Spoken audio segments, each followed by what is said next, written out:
So My Hero Academia Chapter 383 is finally out, and with it comes the revelation of how Gigantomachia turned sides, Mina's redemption for Midnight, and also what the result of all of this is in the present. It's a bit of a ride. And so, without further ado, let's jump right into My Hero Academia Chapter 383, titled A Small Heart. This chapter opens up with a flashback to Kirishima, Mina, and the other heroes back over at Jakku, where Gigantomachia is being detained, just a little after it had been announced that Dabi was defeated. We all know how that turned out. We see, initially, motivated by Todoroki's success, the heroes here have the upper hand, having already restrained multiple villains. However, this success isn't long-lived, as once the gas mask villain, the very same villain who took Midnight's life, activates his quirk, causing himself and the other villains to float in the air, the tide of this battle slowly begins to turn. As not only are the villains out of range from most of the heroes' attacks, but he is also using a sound device that is reproducing All For One's voice at an extremely high frequency, which Gigantomachia should be able to hear despite the multiple layers of metal between him and the device, thanks to his, and I quote,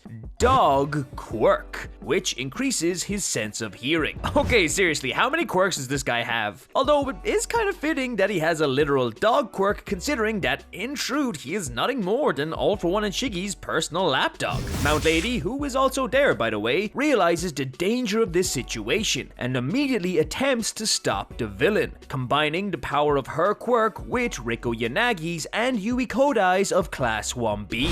First gigantifying herself and then using a wrench which was raised into her hand by Reiko and enlarged by Yui as a massive weapon to take down the villain. To be honest, Yui and Mount Lady are a pretty underrated dynamic duo. Unfortunately, just as Mount Lady is about to connect her attack and save the day and the world from the utter destruction this monster can cause, Gigantomachia wakes up and explodes out of the building, charging and slashing his fellow giant. Kirishima, witnessing this happen on the ground, immediately rushes away from Machia towards Shinzo, who he notes they transported here with thanks to Manama's portals and have been keeping on the sidelines in case of an emergency, ergo the most monstrous being in the world being set loose. Yet, as Kirishima approaches his fellow hero, he notices something off. That something being the sludge villain from Chapter 1, who has engulfed Shinzo and is currently attempting to steal his body. Hey look, Shinzo's getting his dream. He's becoming Midoriya. As it turns out, upon arriving on the battlefield, while the other villains ran headfirst into battle, the sludge villain instantly went into hiding, waiting to make his presence known only when he was sure Machia had woken up.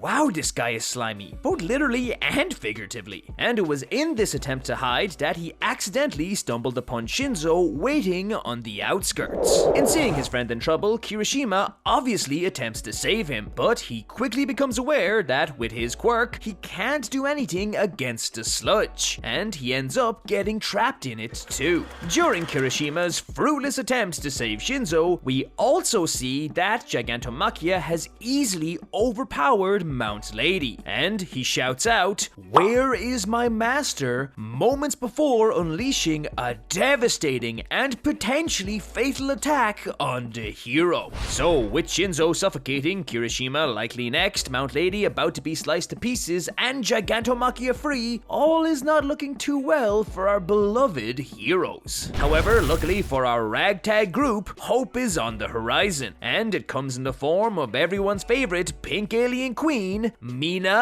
Ashido, who rushes onto the scene and unleashes her new ultimate move, Maximum Output Acid Man, Alma, and uses it to melt Gigantomachia's hand mere seconds before he can make contact with Mount Lady. That's right, Mina melts away some of Gigantomachia's right hand. In this moment, it's explained that by following the same logic Bakugo and Todoroki use of concentrating all of their power before releasing it to get the most powerful powerful version of their quirk they can, Mina was able to create this super powerful acid. Following this attack, Mina instantly rushes away from Machia and towards the sludge villain, where after mentioning her frustrations about how little she did in the last war, she gives the sludge villain a fistful of acid to the face, freeing Shinzo and Kirishima from his grasp as she exclaims, "I will no longer fail to protect what's important to me." The sludge villain, realizing that letting acid mix with his natural fluids, ooh, why did that sound so dirty, would probably be bad for his body, and he tries to run away from the fight. In seeing this, Shinzo shouts at the villain to wait, to which he responds by mocking Shinzo. However, as we all know, this is exactly what Shinzo wanted, as he brainwashes the villain, stopping him in his tracks, preventing him from escaping. And then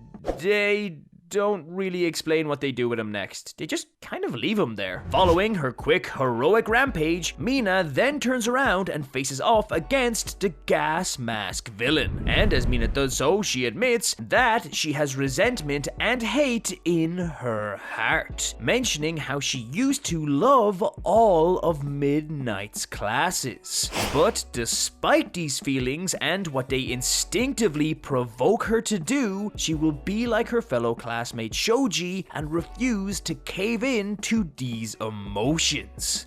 Did Mina just admit she thought of killing this guy? Mina then finishes this little speech by saying that she already knows how it feels to be weak and scared. So what she wants to do now is to embrace her weakness and work with her friends through it. While Mina was saying all of this, Shinzo, using his villain capture weapon, aka his Aizawa scarf, swings around Machia's arms like Spider-Man, and using the Persona Chord's hero item, copies All For One's voice, which, fun fact, he was able to do thanks to records of him speaking in Tartarus. That's what you get for talking so much. And he finally brainwashes Gigantomachia, commanding him to defeat all of the remaining villains floating in the air. Shinzo coming in clutch again. With the battle at Jakku finally over, Mina collapses from exhaustion, but before she hits the ground, she is caught by Kirishima. While in the hero's arms, Kirishima apologizes to Mina for being useless once again, but Mina clarifies that he wasn't. She was just repaying her debt. Although in typical Kirishima fashion, he tells Mina that she doesn't have any debt to pay to him because she has always been his hero. I ship it, oh god, I ship it so bad. Although this brief moment of respite is, as I just said, brief, as Mount Lady gets a call informing her of All For One's rewinding and return to Prime. And of course, following this, the story then cuts right back to the present, and right back to where the last chapter left off, as Detective Tsukuchi lets out a sigh of relief, stating the risky gambit paid off, as we see Gigantomachia, Dark Shadow, Mount Lady, Inasa, and a bunch of other heroes all attacking All For One simultaneously. And I mean, look at this. It's like a goddamn Renaissance painting. Plus, you gotta respect All For One. My man is taking on all the hits. Although he's not taking them too well, as we can see, he seems pretty pissed. On top of all of this, approaching quickly from the distance are multiple mysterious helicopters. What could they contain? Or more importantly, who? And that's it for chapter 383. Let me know what you thought of this chapter. If you liked this video, don't forget to leave a like. For more My Hero content, subscribe to the Lunchtime crew. Thank you so much for watching, and I'll see you in the next video. Plus Ultra.